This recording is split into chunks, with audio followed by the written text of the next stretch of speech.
I'm Alex Michaelson. This week, the issue is leading Los Angeles. They've had a lot of opportunity. They've had decades of public service to get something done, and they haven't. They failed.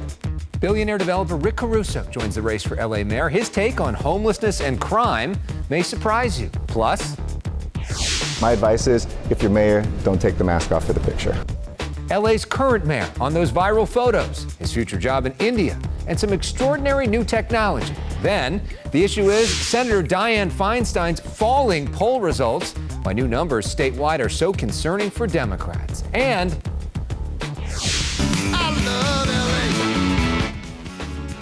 we're on hand for a super celebration of the Super Bowl champs. The issue is starts right now. Broadcasting across California, you're watching The Issue Is. And welcome to The Issue Is. I'm Alex Michaelson. The filing deadline has passed and the field is now set in the open race to lead the largest city in California and the second largest city in the nation. New polling from the LA Times and UC Berkeley shows 40% of voters are undecided. Congresswoman Karen Bass is lapping the field at 32%, and tied for second is LA City Councilman Kevin De Leon and the newest entry into the race, Rick Caruso. I'm running for mayor because I love our city. I'll work for $1. This is part of Caruso's new ad introducing himself. It is already airing in heavy rotation. This week, we went one-on-one with Caruso. You may not know his name, but you probably know his properties. The Grove, the Americana, the Commons, the Promenade, just to name a few.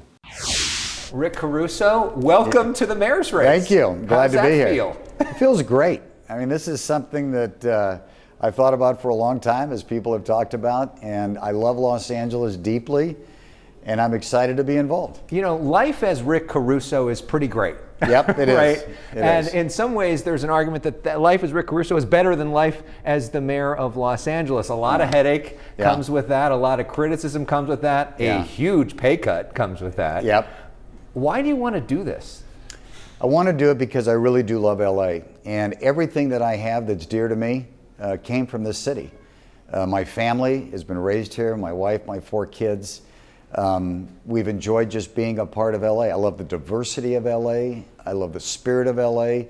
I think it's the city of dreams where it can come true. And I built my business here, and I don't think I could have ever built my business anywhere else. So I feel very energized by it, actually. And I think my life is just going to get better because I'm going to have this enrichment and fulfillment of helping the city and the people I love. So let's talk about sort of what separates you, because ultimately this is a job interview, right? And people got to pick who is the best person for this job. Well said. You have a different biography than most of the other people that are running. Why are you the most qualified person to lead LA when a lot of the people you're running against have a lot more experience in government service? Well, let me first talk about them sort of generally for a minute, then I'm going to talk about me, which is an important question that you've asked. They've had a lot of opportunity. They've had decades of public service to get something done, and they haven't. They failed. And I just find it interesting that you've got a group of people that are tasked with making the city safe and livable, and they've had a decade to get it done. They've failed, but they want a raise and a job promotion. That wouldn't happen anywhere else, right? And so if you think they've done a good job, I'm not your candidate. If you want more of the same, I'm not your candidate. Let me tell you about Rick Caruso. I've worked hard. I'm from humble beginnings. I love life. I love giving back. And I've got a track record of moving into a situation where there's a serious problem or a crisis and fixing it. I came into LAPD. It was under a federal consent decree run by a federal judge. Crime was spiking. I reformed LAPD, hired Bill Bratton. We dropped crime by 30%. That was a crisis situation. Asked to step up at USC. We turned USC around with a lot of help from leadership, but that's a very different enterprise today than it was 4 years ago when I took over as chair. And I have this passion about Los Angeles, and we're in a crisis. That's what it is. Let's say what it is. And I've got a track record of being able to manage through a crisis, lead. I'll hold myself accountable. I'll make tough decisions. And I'm not looking for another job. I want to be mayor. I want to get a job done and go home. I'm not looking at making decisions through a political lens to get reelected like all of my other candidates who are running are doing. And when you say USC, you were chairman of the Board of Trustees Yes. at USC. Fight on. So let's talk about, because we know the two biggest issues right now, you lead with them in your campaign ad, crime and homelessness. Right. Let's start with crime. Some of your critics point to the fact that you supported George Gascon for district attorney. Do you regret that? And do you now support his recall? So I knew George when I was the president of the police commission, and he was a deputy chief, and he wanted to be chief. I didn't make him chief. He wasn't ready for it at the time, and I hired Bill Bratton. Once his campaign started rolling out and I was hearing about what his plans were, I quickly pivoted and I gave to Jackie Lacey, and I gave her a significant amount of money to support her.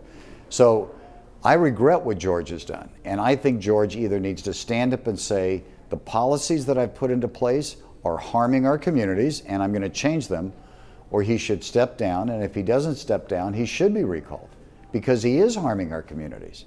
And I stand with Charlie Beck, and I stand with Bill Bratton that said the same thing. This was a different George than we all knew when we worked at LAPD together. I don't know what's happened, but clearly he's got to change or he's got to go. So if you're the mayor, you also have a lot of discretion in helping to pick the police chief as well. Correct. Do you think Michael Moore is doing a good job based off of the crime we're seeing right now? Does he continue in that role? What does crime look like with you? What's the specific change that you would see? Well, first of all, I think Mike is doing a very good job in very tough circumstances, because his hands are tied in many ways, and LAPD's hands are tied in many ways, and that has to get unbundled. But I would do what I did last time. You lead with community policing. You lead with the right reforms. You lead with hiring more officers. When I became the president of the police commission 20 years ago, there were more officers leaving the department than were being hired. We've got that same situation today, and they're demoralized.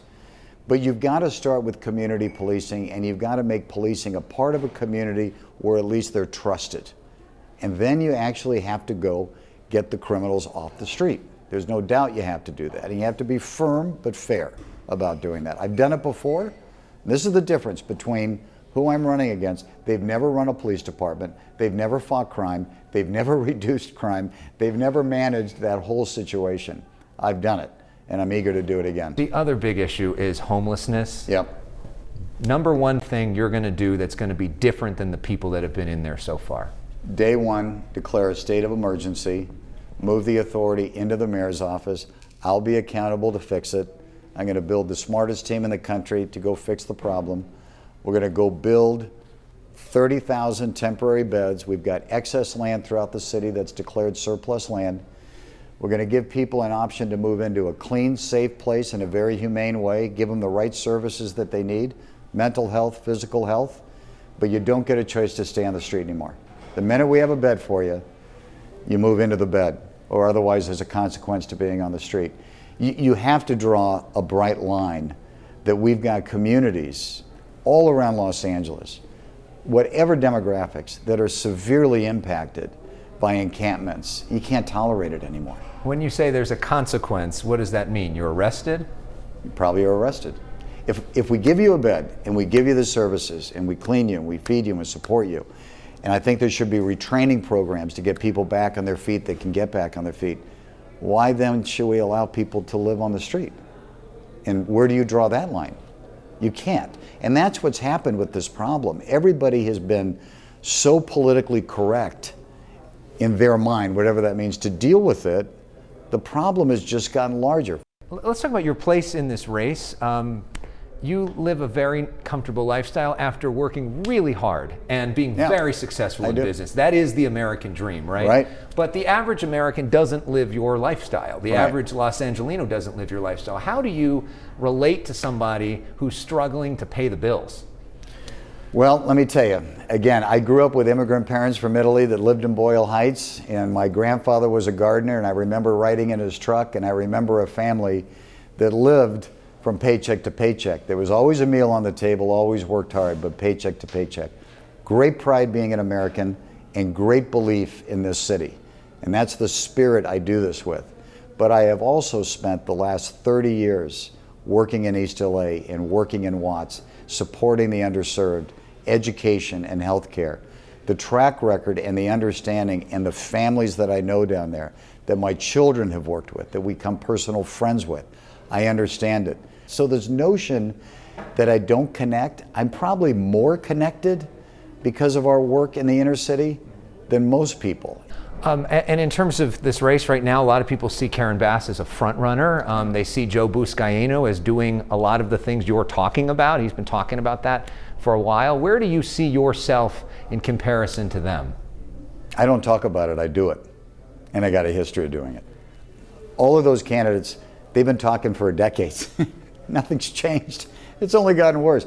There are no more excuses. No more excuses. So listen, the campaign has just begun. I've got to get my message out. I'm excited about doing that. I know Karen, I've known her for a long time. I've known Joe, known him for a long time. This is now a time in history of Los Angeles that needs a different kind of leader. And it needs somebody that's going to make real change and give people back hope that this is going to be a livable city. And lastly, I want to talk about you, the family man. Yeah. Because I know you are a very proud papa, right? Yeah. And that's an important part of your life. Your faith is very important to you as well. Built a Catholic center at USC. Your kids are always the best dressed. Talk to me about you as a dad and as a husband and what that means to you and how your kids sort of inform your worldview. Oh, well, it's kind of you to say. It means everything to me. My priorities in life are faith and family and my community. And that's how I organize everything. And I'm a proud Catholic and I love my faith. I love all faiths, but I love my faith. My wife and my kids are the dearest things to me in the world. They're just great human beings and I'm so proud of them, and they work hard and they care. And they work down at Para Los Niños, and they've worked down at Operation Progress in Watts, and they've worked in the inner city. You know, the same spirit of giving back, because we know how blessed we are. And we have to be grateful every day when we wake up. You know, and it's sort of that prayer, you know, dear God, you've given me so much, but give me a grateful heart. I thank God I have a grateful heart, and my kids do. And so they're behind me in this. They're excited about it. They give me great counsel and advice, and so does my wife. And we just, you know, we really want to do some good here. And last question, what do you think is the biggest misconception about you? I think it's who I really care about and connect with in life. I have a lot of people I've given jobs to and created jobs for. That inspires me. The people that I admire the most are not the people that are the most successful in terms of money. It's the people that every day wake up and work so hard and take so much pride in their work. If you look at our staff at like the Grove or any of our properties, you know, there's one of our landscapers, Charlie, who's worked for us for almost 30 years in the company, from I started the company. I love that man, Charlie. He works harder than anybody, right? Has an incredible wife, has an incredible daughter, takes such pride. If I say to Charlie, my God, Charlie, the landscaping looks so terrific today. He's beaming. That is what this city is about, right? And that's what fuels me. And that's who I enjoy being around and watch succeed. Rick Caruso, one of the most successful businessmen in the history of Los Angeles, now hoping to be the next mayor of the city of Los Angeles. Great to see you, and look forward to seeing you a lot more along the campaign trail. I hope so. I look forward to it. Thank you so much. Thank you. Appreciate it. Up next, we talk to the current LA Mayor Eric Garcetti about his future in India, those viral photos, and more. But we go to break with a spectacular shot of downtown Los Angeles from the Above Los Angeles Instagram account.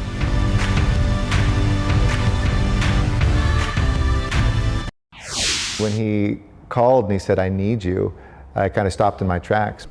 Last July, we interviewed LA Mayor Eric Garcetti on the day he was officially nominated to be ambassador to India. Back then, he thought he'd be in New Delhi by the fall. Well, 6 months later, he's still in LA. This week, we tackled a variety of hot topics, including those viral photos. But let's begin with some extraordinary new technology.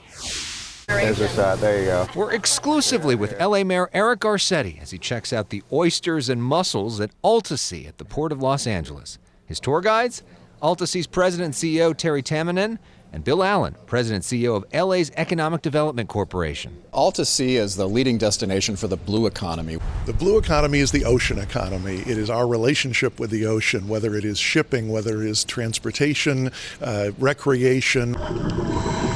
AltaSea is a leader in underwater research, including turning waves into energy and turning seaweed and kelp into fuel and food. The hope here is that some of this will become the food of the future, and they want some government help to make that a reality. The Department of Commerce recently allocated $1 billion for the Build Back Better Regional Challenge. This project is one of 60 finalists competing for $100 million grants. It's a huge opportunity. This rendering shows what AltaSea could build with that money, a world-class research facility. Garcetti says he personally pitched U.S. Commerce Secretary Gina Raimondo. What's your pitch to the Biden administration on this front? Well, give us the money. There's gold in them there waves. We also discussed the mayor's recent speech at the Rams victory parade and rally. Whose city? I felt like an 8-year-old kid. Declare Los Angeles Rams Day in LA. Whose house? It felt like we were turning the page on the last 2 years. Pictures of Garcetti at SoFi Stadium without a mask at the NFC Championship and Super Bowl led to lots of criticism online. Do you think that you made a mistake? Did you learn any sort of lessons from the way that all went down? And do you understand why so many people were so frustrated? I was abiding by the county regulations. For instance, at the Super Bowl, I abided the whole time. You're allowed to eat and drink with the mask off. And I always gave people my face for a picture because that's what they asked for. I think that there's real news out there, and this isn't a real story. My advice is, if you're mayor, don't take the mask off for the picture. In July 2021, President Biden nominated Garcetti to be the next U.S. ambassador to India, but the full U.S. Senate still has not confirmed him. It's February 2022. You're still here. Yes. Is that frustrating? It wasn't. I love my job. Every single day really? I had. I'll take these lessons to India. Garcetti says he likely will not leave for India until at least April. The day that I leave, I will know that for 20 years, I gave everything I had to the city I love. When we come back, Senator Dianne Feinstein has the lowest poll results of her career in California, while voters in San Francisco send a major warning shot to Democrats. But first, the Above Los Angeles account takes us above San Francisco. We have your back. We've learned a lot. This week, Governor Newsom laid out his plan for living with COVID and treating it as an endemic. A series of recent polls shows that most California voters are increasingly less focused on COVID and more concerned about crime and homelessness. Emily Hoven of Cal Matters tweeted it out this way: if Dostoevsky were writing a book about California Democrats' weak points heading into the 2022 elections, he'd title it Crime and Homelessness. According to a new LA Times UC Berkeley poll, most Californians are not happy with the way that the governor has handled those issues in particular. Overall, though, California voters are evenly split on Newsom's job performance, 48% approving, 47% disapproving. Similar numbers for President Biden in California, 47% approval, 48% disapproval. Remember, Biden won deeply blue California by nearly 30 points. Biden's vice president is faring worse here in her home state. Kamala Harris has just 38% approval, 46% disapproval.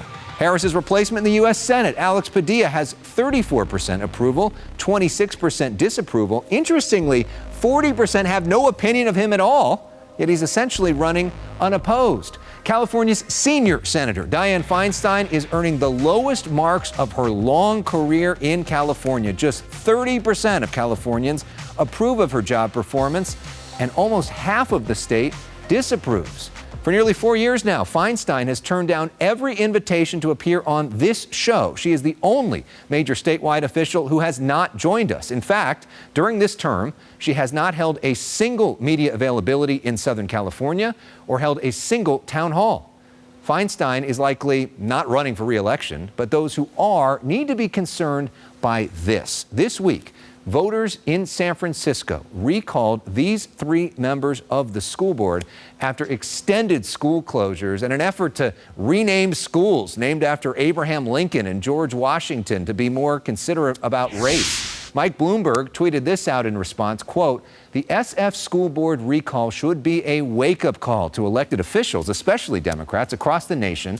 Parents are fed up with the status quo that puts adults ahead of kids and ideology ahead of results." Up next, something a little more fun. The Hollywood sign transformed this week to read Rams House, kind of. As Above Los Angeles shows us, we'll take you to the Rams victory parade next.